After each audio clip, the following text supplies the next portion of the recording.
Sir అమెరికాలో Trump government పెద్ద ఎత్తున జైళ్ళకి పంపిస్తున్నారు మన ఇండియన్స్‌ని అనే న్యూస్ వచ్చింది సార్. అసలు ఎందుకని జైళ్ళకి పంపిస్తున్నారు ఒకటి. 2 వీసా ప్రాసెస్ కూడా చాలా మార్పులు తీసుకొస్తున్నాడు ట్రంప్ అనే న్యూస్ వస్తుంది సార్.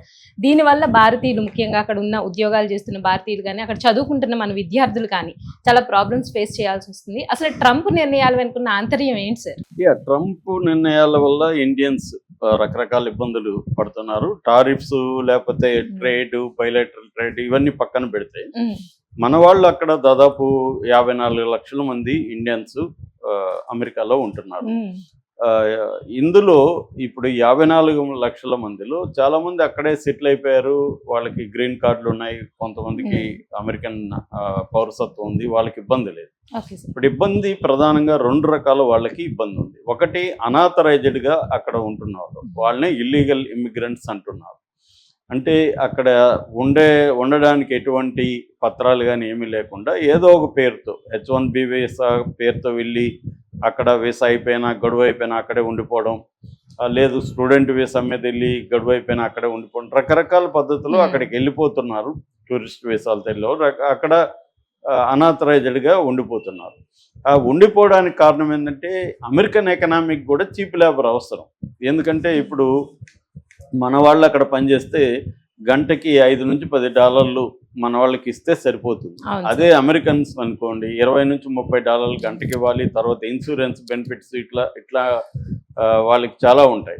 అందుకని వాళ్ళు ఏం చేస్తున్నారు, అక్కడ ఉన్న షాపులు కావచ్చు, రెస్టారెంట్లు కావచ్చు, తర్వాత షాపింగ్ మాల్స్ కావచ్చు, వీళ్ళందరూ కూడా చీప్ లేబర్ కాబట్టి వీళ్ళని పెట్టుకుంటారు. రెండోది అమెరికన్స్ కంటే కూడా వీళ్ళు ఎక్కువగా హార్డ్ వర్క్ చేస్తారు, సిన్సియర్గా పనిచేస్తారు, ఇవన్నీ ఉంటాయి. దానివల్ల వాళ్ళు కూడా వాళ్ళకి చీప్ లేబర్ అమెరికా కావాలి. కాబట్టి ఇన్ని రోజులు అమెరికన్ ప్రభుత్వాలు చూసి చూడనట్టు తెలియకుండా ఎలా ఉంటారు వీళ్ళందరూ, తెలిసే ఉంటారు కదా. అలా 1,13,00,000 మంది ఉన్నట్టుగా అమెరికాలో ఇట్లా అనాథరైజ్డ్ ఇల్లీగల్ ఇమిగ్రెంట్స్ అనేది తేలింది. దీంట్లో ఇప్పటికీ 18,000 మందిని మన వాళ్ళని ఇండియన్స్ని ఐడెంటిఫై చేశారు. అందులో నాకు తెలిసి తెలుగు వాళ్ళు చాలా తక్కువ ఉంటారు. ఎందుకంటే తెలుగు వాళ్ళు ఇల్లీగల్గా అమెరికాకి వెళ్ళే వాళ్ళు చాలా తక్కువ ఉంటారు. ఎక్కువగా నార్త్ ఇండియన్స్, ముఖ్యంగా హర్యానా, పంజాబ్ ఈ ప్రాంతంలో ఎప్పటి నుంచో దాని మీద ఉంది. డంకే అనే సినిమా కూడా దాని మీద వచ్చింది. కెనడా నుంచి అమెరికాకి, ఇటు లాటిన్ అమెరికా దేశాల నుంచి బార్డర్ దేశాలు ఉంటాయి, అక్కడ నుంచి పంపించేస్తారు అన్నమాట. దీనికి ఏజెన్సీలు అన్నీ ఉంటాయి. అమెరికన్ అక్కడ బార్డర్ సెక్యూరిటీ వీళ్ళంతా కూడా కుమ్మక్కై ఉంటారు. దీని మీద అనేక సినిమాలు కూడా వచ్చాయి, మనకి డాక్యుమెంటరీస్ వచ్చాయి. ఎలా వెళ్తారో ఆ మధ్య కూడా ఫ్లైట్ ఒకటి అక్కడ ఫ్రాన్స్లో పట్టుకున్నారు. అందులో 300 మంది మన ఇండియన్స్ ఉన్నారు ఇల్లీగల్గా వెళ్తూ. ఇక్కడ ఏంటంటే 50 లక్షల నుంచి ₹1 కోటి ఖర్చు పెడితే మనల్ని ఇల్లీగల్గా పంపించేసే వాళ్ళు ఉంటారు. అక్కడ పోయినాక 50 లక్షల కోటి అక్కడ సంపాదించుకోవచ్చు. ఇలాగా వెళ్ళిపోయే వాళ్ళు చాలా మంది ఉన్నారు. అలాగా 18,000 ఇప్పటికి గుర్తించారు. ఇది 2,20,000 మంది ఇండియన్స్ ఉన్నారని చెప్తున్నారు, కానీ మనకి ఇప్పటి వరకు అయితే 18,000. ఇక్కడ ఇల్లీగల్ ఇమిగ్రెంట్స్ సంబంధించి ప్రధానంగా ఇప్పుడు ట్రంప్ కొన్ని నిర్ణయాలు తీసుకున్నాడు. ఆ నిర్ణయాలు ఏంటంటే, ఇందులో ఇల్లీగల్ ఇమిగ్రెంట్స్ అందరినీ క్రిమినల్స్గా ప్రకటించారు. యాక్చువల్గా అమెరికన్ చట్టాల ప్రకారం ఇల్లీగల్ ఇమిగ్రెంట్స్ అనేవాళ్ళు క్రిమినల్స్ కాదు, అది సివిల్ క్రైమ్. యాక్చువల్గా క్రిమినల్ క్రైమ్ కాదు. అంటే వాళ్ళని జైల్లో పెట్టడం అది చేయకూడదు. వాళ్ళకి ఫైన్లు వేయచ్చు, డిపోర్ట్ చేయొచ్చు, వాళ్ళని మళ్ళీ వేరే దేశాలకు పంపించడం, అది ఎక్కడి నుంచి వచ్చారో అది చేయాలి. అది చేయకుండా ఏం చేస్తున్నారంటే వాళ్ళని క్రిమినల్స్గా ప్రకటించాడు ట్రంప్. నిజానికి చట్టం ఒప్పుకోదు, కానీ చట్టం తేవాలని ప్లాన్లో కూడా ఉన్నాడు ట్రంప్. కాకపోతే ఏంటంటే చట్టం తేవడం ట్రంప్కు సంబంధించిన రిపబ్లికన్స్లోనే దీని పట్ల వ్యతిరేకత ఉంది. ఎందుకంటే అమెరికన్ ఎకనామీ దీని మీద డిపెండ్ అయింది, చాలా చీప్ లేబర్ మీద. చీప్ లేబర్ పోతే కాస్ట్ అయిపోతుంది. కాస్ట్ అయినప్పుడు గూడ్స్ పెరుగుతాయి, కన్జ్యూమర్ బర్డన్ పెరుగుతుంది.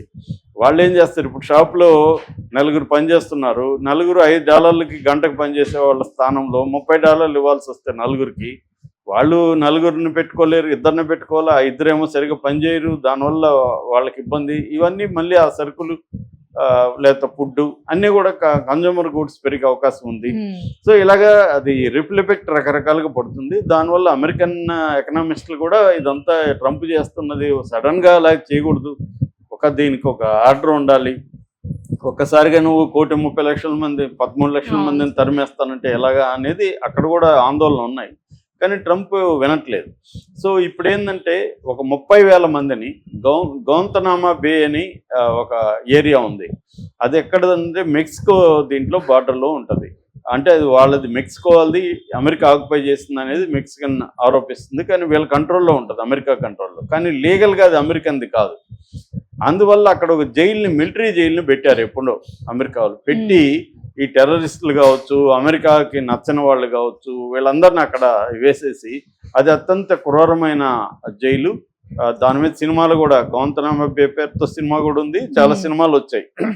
అంటే మామూలుగా అయితే అమెరికాలో టార్చర్ అనేది బ్యాన్ చేశారు, టార్చర్ చేయకూడదు ఎవరిని. కానీ గౌంతనామా బేలో టార్చర్ చేస్తారు, ఎందుకంటే అది వీళ్ళ చట్టాల కిందకి రాదు కదా. కాబట్టి అక్కడ పోయి వాటర్ బోర్డింగ్ అంటారు. మీరు సినిమాల్లో, ఇంగ్లీష్ సినిమాలు చూస్తుంటే వచ్చుంటాయి. ఈ మధ్య ఇండియన్ సినిమాల్లో కూడా పెడుతున్నారు. ముఖం మీద ఒక గోనె సంచో అట్లాంటిది కట్టేసి దాని మీద వాటర్ పోయడం, దాన్ని వాటర్ బోర్డింగ్ అంటారు. ఇంకా రకరకాల టార్చర్స్ అక్కడ చేసేదానికి మిలిటరీ జైలు పెట్టారు. ఇప్పుడు ఆ మిలిటరీ జైలు పక్కనే ఒక ఈ ఇల్లీగల్ ఇమిగ్రెంట్స్ కోసం కూడా ఒక జైలు అక్కడ ఏర్పాటు చేశారు.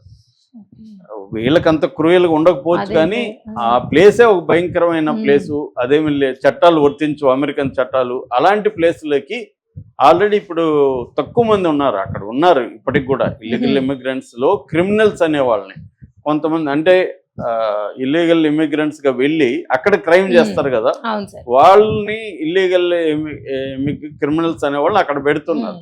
ఇప్పుడు ట్రంప్ ఏం అనౌన్స్ చేశా అంటే 30,000 మందిని నేను అక్కడ పెడతాను, బెడ్స్ రెడీ చేస్తున్నాను అని అనౌన్స్ చేశారు. అందులో విజువల్స్ ఆల్రెడీ వస్తాయి, గొలుసులు వేసి కట్టేసి తీసుకెళ్తున్నారు.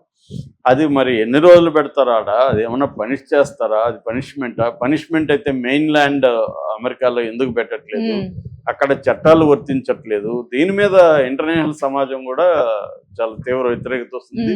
ఈ 30,000లో ఇండియన్స్ ఉన్నారా అనేది ఇప్పుడు పుకార్లు వస్తున్నాయి. ఇండియన్స్ కూడా ఉన్నారు ఆ 30,000 అని. కానీ మరి మన వాళ్ళు వస్తాయి అంటే, ఈ మధ్య కూడా తెలుగు వాళ్ళు కూడా కొన్ని క్రైమ్స్ లో అక్కడ దొరికారు. సో ఇండియన్స్ కూడా అక్కడికి వెళ్ళినాక క్రైమ్స్ లో చాలా మంది చేస్తున్నారు. సో వాళ్ళల్లో కొంతమంది ఇల్లీగల్ ఇమిగ్రెంట్స్ ఉన్నారు. మామూలు క్రైమ్స్ చేస్తే మెయిన్ ల్యాండ్ జైళ్ళలోనే పెడతారు. ఇప్పుడు ఏంటంటే ఇల్లీగల్ ఇమిగ్రెంట్స్ క్రిమినల్స్ గా ఉన్న వాళ్ళు అక్కడ పెట్టాలి, కానీ ఇల్లీగల్ ఇమిగ్రెంట్స్ అంతా క్రిమినల్స్ అనే వాదన అక్కడ వినిపిస్తుంది ట్రంప్ వైపు నుంచి. ఇది ఒక ఘోరమైన విషయం. రెండోది, వీసాలకు సంబంధించి కూడా కొన్ని చట్టాలని తీసుకురాబోతున్నారు. దాని మీద కూడా అక్కడ హౌస్ కమిటీ అంటారు, హౌస్ కమిటీ సమావేశంలో ముఖ్యంగా జెసికా నావిడ దీన్ని ప్రవేశపెట్టింది. అదేంటంటే H1B వీసాలు. ఆ వీసాలు ఏంటంటే అక్కడ అమెరికన్ కంపెనీలు స్కిల్డ్ లేబర్ కావాలనుకున్నప్పుడు మనల్ని పిలుస్తాయి, ఇండియా కావచ్చు, వేరే దేశాలు కావచ్చు. ఇలాంటి వాళ్ళకి H1B వీసాలు 3 ఏళ్ళ పాటు ఉంది. దాన్ని ఇంకొక 3 ఏళ్ళు పెంచుకోవచ్చు మామూలుగా. సో అది ఇప్పుడు తగ్గించేసి 2 ఏళ్ళకే చేయాలి, పెంచుకోవడం కూడా ఇంకొక 2 ఏళ్ళకే చేయాలి అనేది ఒక కండిషను. రెండోది, సంవత్సరానికి 75,000 వీసాలు మాత్రమే ఇవ్వాలి, కుదించేయాలి. అంటే మొత్తం ప్రపంచానికి సంబంధించి దాదాపు 32 దేశాల నుంచి అక్కడ ఉంటున్నారని చెప్తున్నారు. సో ఇది చేయాలని, అదే ఒక ఇబ్బంది మనకి. మూడవది ఏంటంటే, ఈ స్టూడెంట్స్ 2 రకాల వీసాలతో అక్కడికి వెళ్తారు, F1 అండ్ M1. F1 ఏమో రెగ్యులర్ కోర్సులకు సంబంధించి అక్కడికి వెళ్ళేవాళ్ళు ఫుల్ టైం కోర్సులు చేయడానికి.